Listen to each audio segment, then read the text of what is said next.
Hello everyone, welcome to my channel. और आज हमारा टॉपिक है transcription unit and the gene. यानी इस वीडियो में हम पढ़ेंगे ट्रांसक्रिप्शन यूनिट क्या है और जीन क्या होते हैं। A gene is defined as the functional unit of inheritance. Gene क्या होती है? इनहेरिटेंस, यानी अपने जो कैरेक्टर्स होते हैं पेरेंट्स के, उनका नेक्स्ट जनरेशन में ट्रांसफर हो जाना, ये चीज़ क्या होती है? इनहेरिटेंस होता है। और इसकी जो फंक्शनल यूनिट है वो कौन होती है? Gene. Through their is a ambiguity that the genes are located on the DNA, it is difficult to literally define a gene in terms of DNA sequence। वैसे हमें पता है कि जो जीन्स होते हैं वो डीएनए पे प्रेजेंट होते हैं, लेकिन जीन को डीएनए सीक्वेंस की फॉर्म में डिफाइन करना थोड़ा मुश्किल है। कैसे? The DNA sequence coding for tRNA और RNA molecules also define a gene. यानी जो आपके टीआरएनए यानी ट्रांसफर आरएनए और आरआरएनए यानी राइबोसोमल आरएनए को जो बनाएंगे उनको भी हम जीन ही कहेंगे।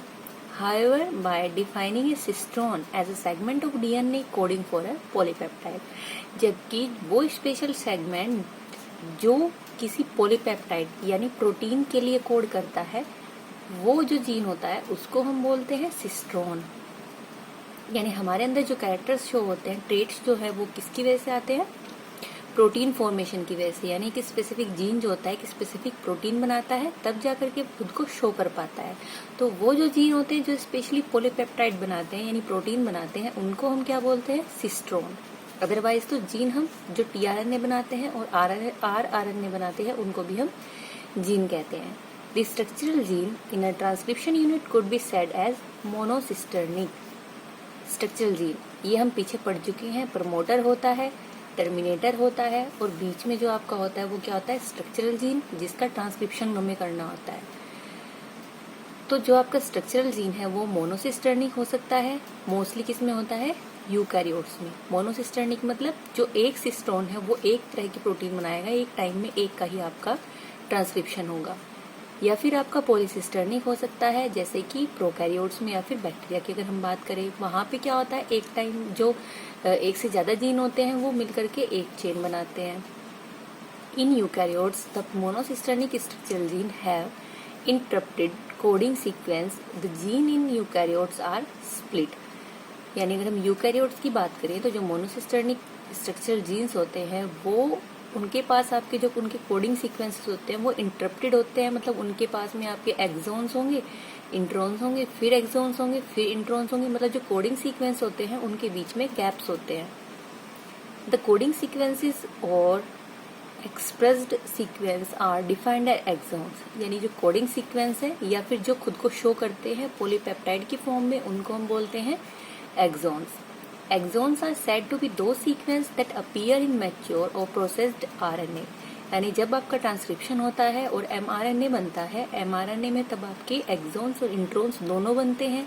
लेकिन फिर जो इंट्रॉन्स हैं, क्योंकि इंट्रॉन्स आपके नॉन कोडिंग सीक्वेंस हैं और वो पॉलीपेप्टाइड नहीं बनाएंगे, तो उनको वहां से स्प्लिट कर दिया जाता है, हटा दिया जाता है, तो सिर्फ एक एक्सॉन की चेन बन जाती है जो कि एक कोडिंग सीक्वेंस रह जाएगा। तो उसको हम बोलते हैं fully mature mRNA। Exons are interrupted by introns. Exons के बीच में कौन होते हैं? इंट्रॉन्स होते हैं।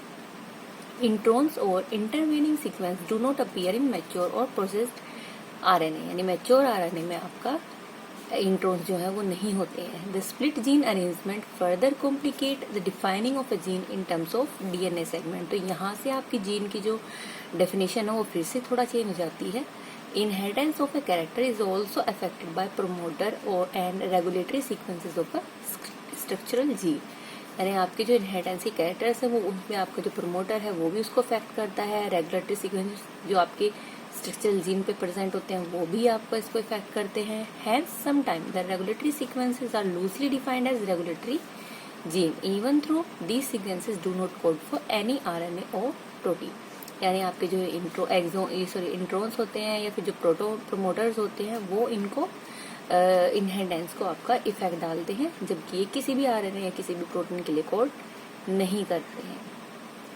तो ये हमारी आज की वीडियो थी। अगर वीडियो बेनिफिशियल लगी है, चैनल को सब्सक्राइब कीजिए और नई वीडियो की अपडेट पाने के लिए बेल आइकन को प्रेस कीजिए।